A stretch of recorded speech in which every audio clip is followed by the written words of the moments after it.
that will stop the water getting in. Right? And it'll just from a buoyancy perspective, right? Then do all that. That now, if you go into the water, and have to play swimming, that will sit there and keep you sitting on the surface quite nicely. Right? And then you'll be away laughing. Off to the side, stand up and go. Cool. Any other questions, Kerry? No, you?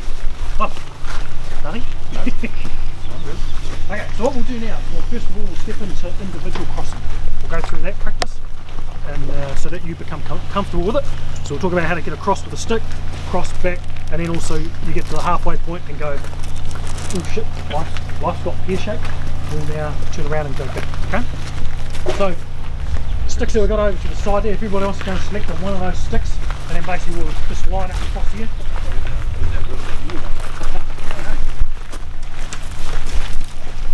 So yeah, just to say this is the riverbed. Alright.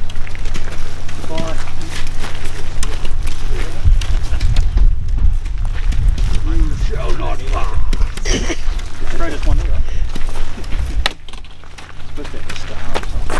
Okay, so obviously we can't replicate water going hammer and tongs, right? But we're doing what we call crawl, walk, run. So this gives you the ability to master the basic skill sets first before we then next weekend, not literally into the water, but it just means you've got the ability, so we're not trying to flood you with too much information at once.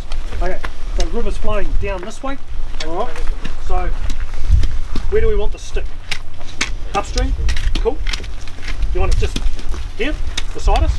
How are we going to look? Why? So you bracing here, steady. Bracing against your chest, so your two, this hand, your chest like this, one here, and here, brace against your waist, so like this.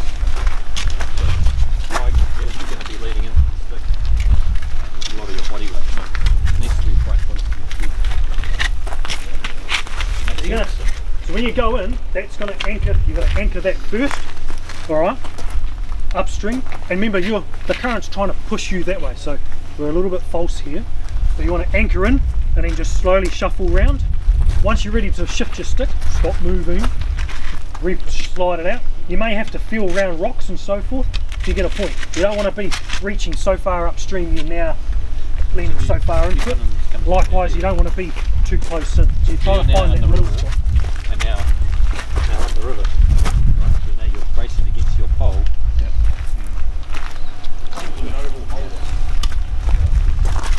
Alright, and so slow methodical process. Once you take one step, the weight's going to be going on the pole in your other foot. Keep it close to the body. So at all times keep it close to the body and you'll be away laughing. Small steps. But anchor your stick, then shift the foot, Right. Watch out for the log, watch out for the snake. Anything that's like this replicates logs in the water, rocks, right? And you'll have to navigate your way around it. What happens when you get to the log? Will you go upstream or downstream of obstacle? You've got the choice. You're going to have to figure it out. You go around it. Yeah. You never So go it might over be either going upstream to get around it, or you have to go downstream.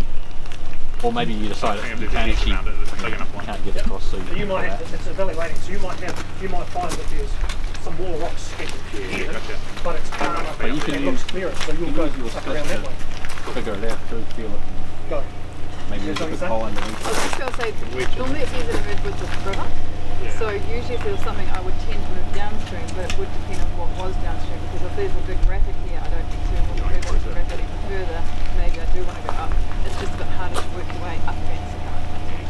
There's also a few people, so take the legs out. Why wouldn't you go over it? Don't know what's on the side. You lose your footing if things go wrong. And it's awkward. And you're not in contact with the bottom of the river as long.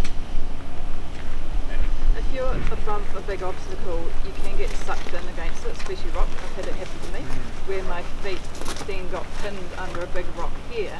You're then bent sideways that way, and there's not a lot you can do about it, so you've really got to hope you've got somebody else at that point to help you. But then sometimes on the downstream there might be big holes, so...